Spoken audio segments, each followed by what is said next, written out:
In May 2025, a small team of astronomers at National Tsinghua University in Taiwan pulled 2 sets of infrared sky images out of dusty archives, one captured by the satellite IRAS back in 1983, the other by the Japanese observatory Akari between 2006 and 2011, roughly 23 years apart.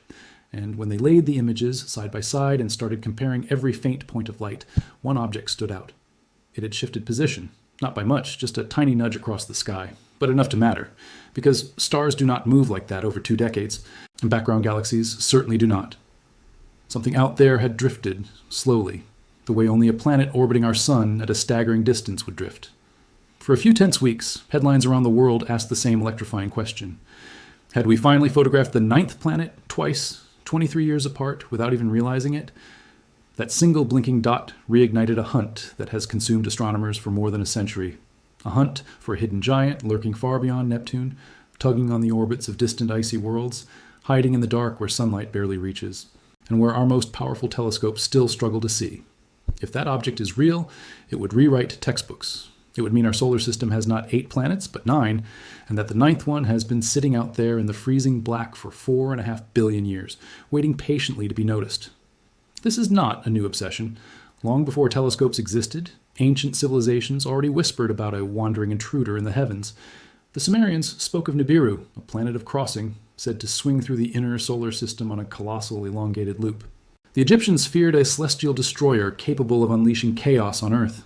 Biblical texts described a burning star called Wormwood, whose arrival was tied to catastrophe. Researcher Zechariah Sitchin spent decades translating Mesopotamian cuneiform tablets and argued that these ancient cultures were describing a real world, a 12th member of our solar system, home to an advanced civilization he called the Anunnaki. Mainstream scholars have firmly rejected his translations, and there is no credible evidence tying ancient myth directly to a real planet. But the coincidence is hard to shake off entirely. How did societies with no telescopes describe a solar system crowded with distant bodies, decades or millennia before Neptune was found in 1846 and Pluto in 1930? Were they simply inventing colorful stories to explain floods, famines, and dying kingdoms? Or had they preserved a memory of something real, however distorted by time and retelling? Science does not need myth to justify the search, but the myth is part of why the search has captured public imagination for so long. A few ancient accounts go even further than vague warnings of chaos. The Egyptian Ipuwer papyrus describes rivers turning to blood, the land turned upside down, and days shrouded in darkness, imagery some fringe researchers have tried to link to a celestial intruder passing close to Earth. Mesopotamian poetry, known as the Epic of Era, speaks of a time when the stars abandoned their appointed paths. Taken together, these fragments have fed a persistent theory that a rogue body returns roughly every 3,600 years, with its last supposed pass occurring around 1600 BCE, a period that roughly overlaps with the mysterious Bronze Age collapse, when several major civilizations across the Mediterranean and Near East crumbled within a few generations, amid famine, migration, and unexplained upheaval. Mainstream historians attribute that collapse to a tangle of very real, very earthly causes, including drought, invasion, and trade breakdowns. Not a passing planet, but the coincidence in timing is exactly the kind of detail that keeps this theory circulating online decade after decade. The real scientific hunt for an unseen planet did not start with Sumerian tablets, it started with Uranus. In the mid-1800s, astronomers noticed Uranus was not following the orbit predicted by Newton's laws of gravity. Something was tugging on it. Mathematicians calculated where an unseen planet would have to sit to cause that wobble, pointed their telescopes at the predicted patch of sky, and in 1846 found Neptune almost exactly where the math said it should be. It was one of the greatest triumphs of theoretical prediction in the history of science, and it planted an idea that has never fully left astronomy. If a planet's gravity is invisible, its effects rarely are. That success inspired decades of copycat searches. In 1880, a scientist named George Forbes proposed that 2 undiscovered planets might exist far beyond Neptune, one roughly 100 times farther from the Sun than Earth, another around 300 times farther, based on strange behavior in the orbits of certain comets. Early in the 20th century, the wealthy astronomer Percival Lowell became obsessed with a similar idea, convinced that an unseen planet X was distorting the orbits of Uranus and Neptune. Lowell funded an observatory in Arizona specifically to find it, and although he died in 1916 without success, his observatory staff kept searching. In 1930, a young astronomer named Clyde Tombaugh, using Lowell's equipment, finally spotted a faint moving object in the predicted region of sky. It was named Pluto, and for 76 years, it was taught in classrooms as the solar system's 9th planet. But Pluto turned out to be far too small to explain the wobbles Lowell thought he was chasing, and those original calculations were later found to be based on faulty measurements of Neptune's mass. Pluto's discovery, in other words, was a lucky accident layered on top of a mistaken calculation. As telescopes improved through the late 20th century, astronomers began finding more objects near Pluto. Icy little worlds scattered across a vast ring of debris beyond Neptune called the Kuiper Belt. By the early 2000s, it was clear Pluto was not a lone oddball, but one of thousands of similar bodies. In 2005, astronomers Mike Brown, Chad Trujillo, and David Rabinowitz discovered Eris, an object roughly the same size as Pluto, and, for a while, thought to be even more massive. The discovery forced the International Astronomical Union to formally define what a planet actually is, and in 2006, Pluto failed the test. To be a planet, a body must orbit the Sun, be massive enough for its own gravity to pull it into a round shape, and be gravitationally dominant enough to clear its orbital neighborhood of debris. Pluto shares its region with thousands of similar icy bodies and cannot clear them away, so it was reclassified as a dwarf planet. The solar system officially shrank to 8 planets, and the hunt for a 9th began all over again, this time with far better tools. One of the earliest clues that something bigger might be hiding out past Neptune came in 2004, when astronomers discovered Sedna, a small reddish world with one of the strangest orbits ever recorded. Sedna never comes anywhere close to the other planets. Its closest approach to the Sun is still far beyond where Neptune's gravity could realistically explain its path, and its orbit stretches out to almost 1,000 astronomical units, with 1 astronomical unit being the average distance from Earth to the Sun. Nothing known could account for how it got there. Some scientists proposed a passing star had tugged it into that shape billions of years ago, during the Sun's early days when it was still surrounded by a cluster of newborn stars. Others wondered if something considerably larger, an unseen planet, had shepherded it into that strange loop. In 2014, a second object with an eerily similar detached orbit was discovered, reinforcing the suspicion that Sedna was not a one-off fluke. Long before Badigian and Brown's paper, other odd signals were already stacking up in the Kuiper Belt. Astronomers had noticed something called the Kuiper Cliff, a strangely abrupt drop in the number of icy objects beyond about 50 astronomical units from the Sun, as if something had swept that region nearly clean. A handful of small bodies had also been spotted orbiting the Sun backward, moving in the opposite direction from every planet and nearly every other object out there, a behavior that is exceptionally difficult to explain without some large gravitational body redirecting them at some point in the past. Neither anomaly proves a hidden planet exists, but both added to a growing pile of loose threads that refuse to tie themselves into any tidy, conventional explanation.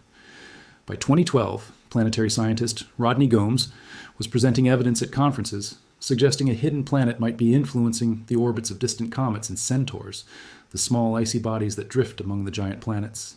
The idea gained little traction until 2016, when Caltech astronomers Konstantin Batygin and Mike Brown, the same Mike Brown who helped kill Pluto's planetary status a decade earlier, published a paper that reignited the entire field.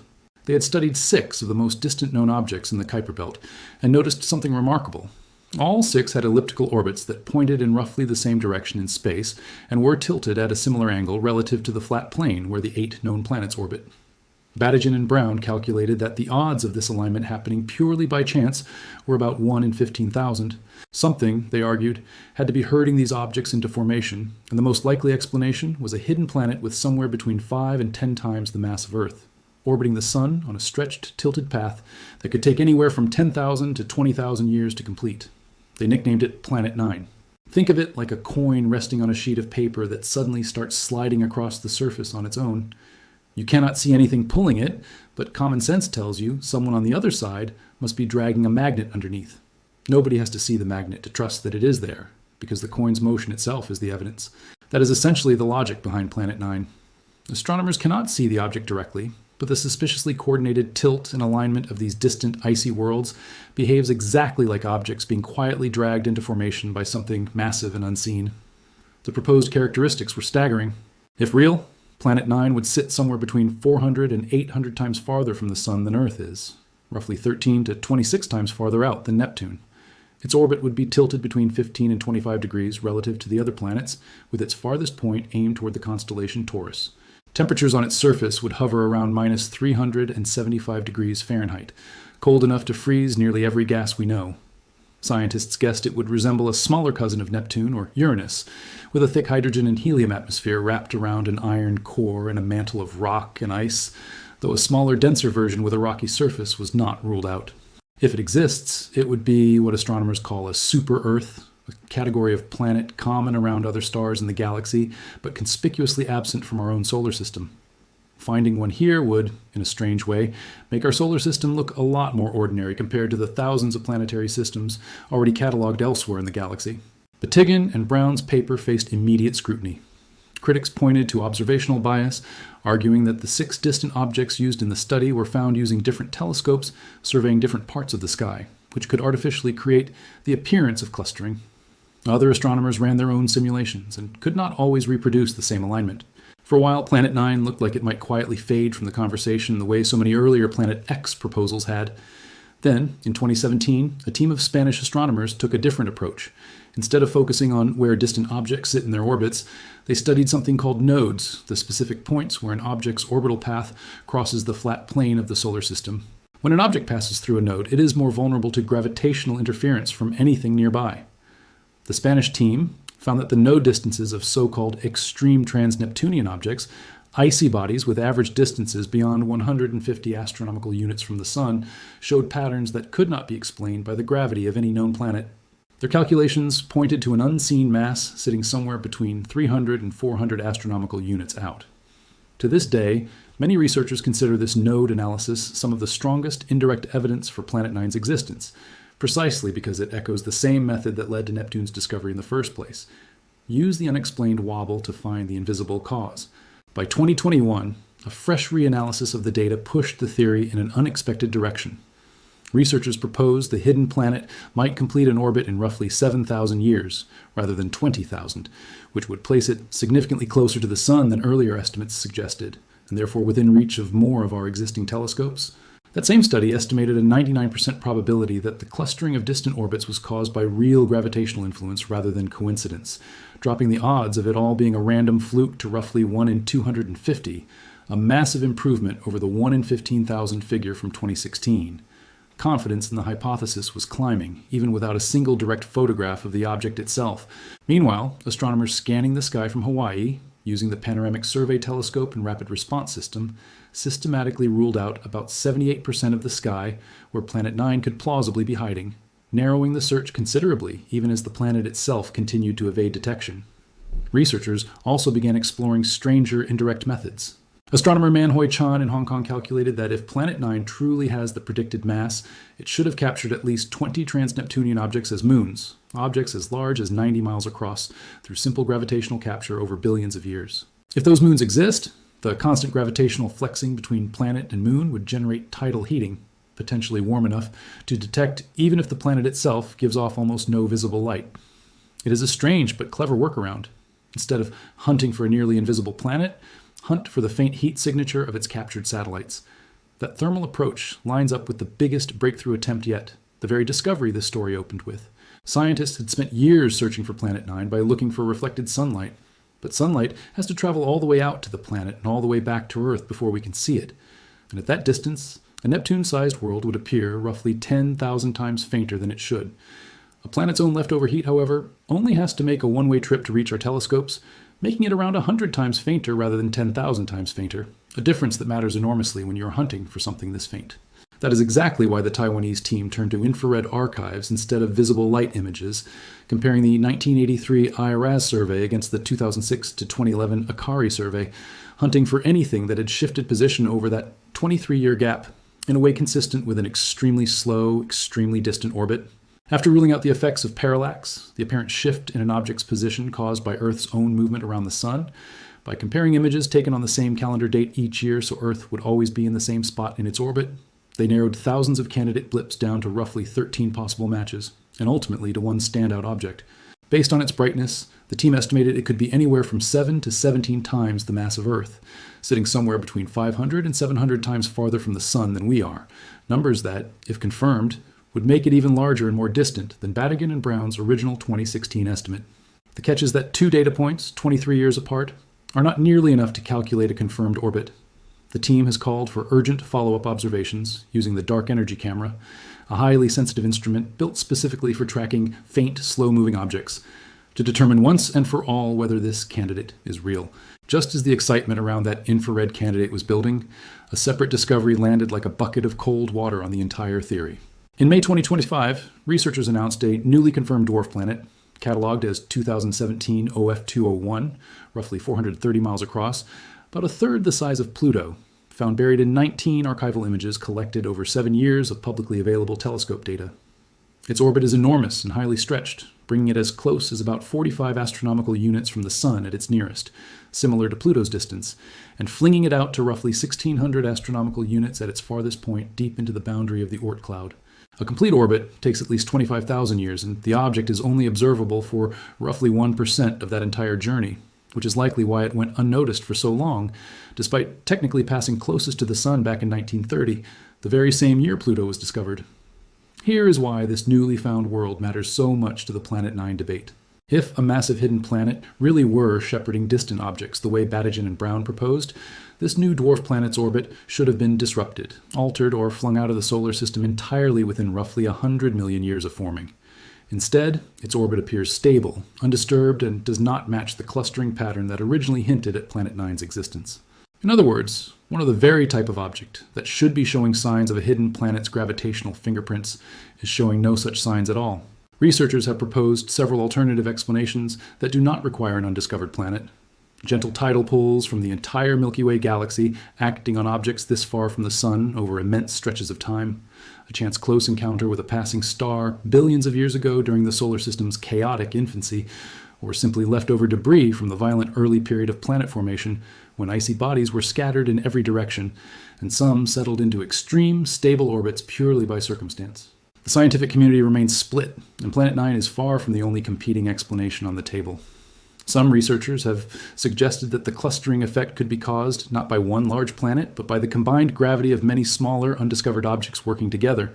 Others have floated a far stranger possibility, that the unseen mass distorting these orbits is not a planet at all, but a primordial black hole, roughly the size of a bowling ball, yet containing several times the mass of Earth, a relic from the early universe that got gravitationally captured by our Sun long ago. A black hole of that description would be virtually undetectable through direct observation, yet it would produce exactly the kind of gravitational nudges scientists are seeing in the outer solar system. Still others have proposed modifying our understanding of gravity itself, a concept known as modified Newtonian dynamics, arguing that at extreme distances the galaxy's own gravitational field, rather than any nearby unseen object, might be enough to explain the strange orbital tilts. Even proponents of this idea admit it remains speculative and requires far more testing before it could seriously challenge standard physics.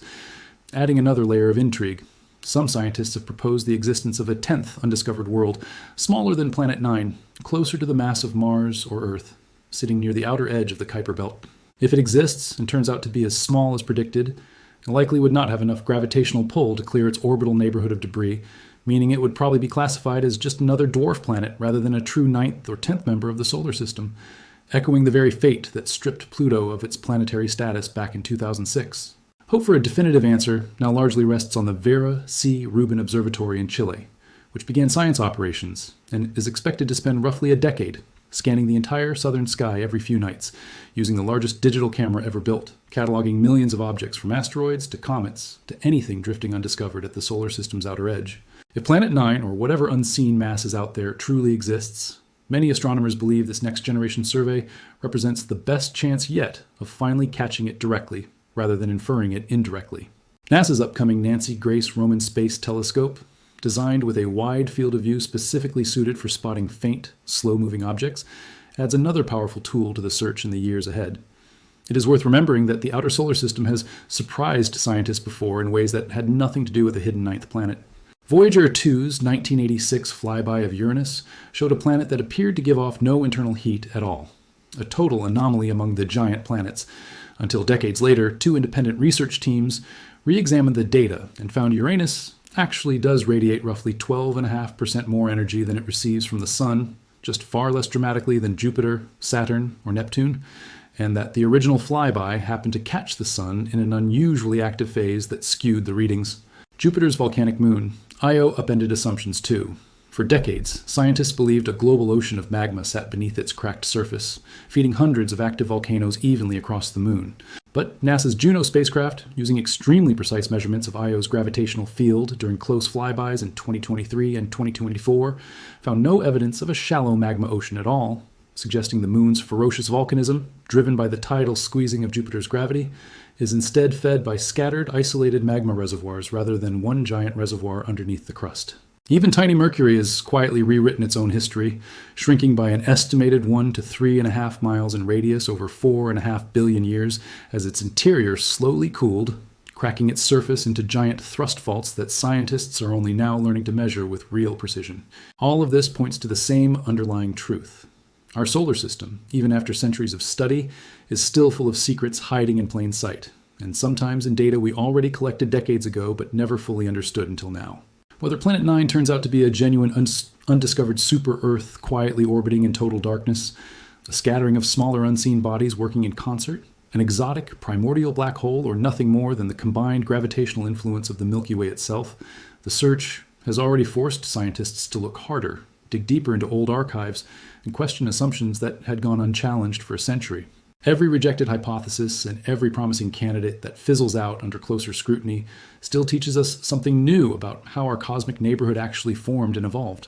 And maybe that is the real takeaway here.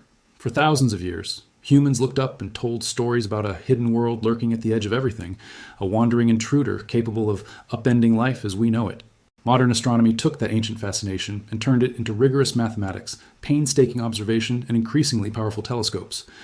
We may not have Nibiru, and we do not have confirmed proof of Planet 9 either, not yet. But the hunt itself, stretching from 19th century calculations that found Neptune, to Clyde Tombaugh's accidental discovery of Pluto, to Sedna's impossible orbit, to a single blinking infrared dot compared across 23 years of satellite data, shows just how much can still be discovered simply by looking closely enough at what is already sitting right in front of us. Somewhere out there, whether it is a planet, a cluster of smaller worlds, or something science has not even considered yet, something massive is quietly shaping the far edges of our solar system. And sooner or later, with better telescopes scanning the sky every single night, that something is going to run out of places left to hide.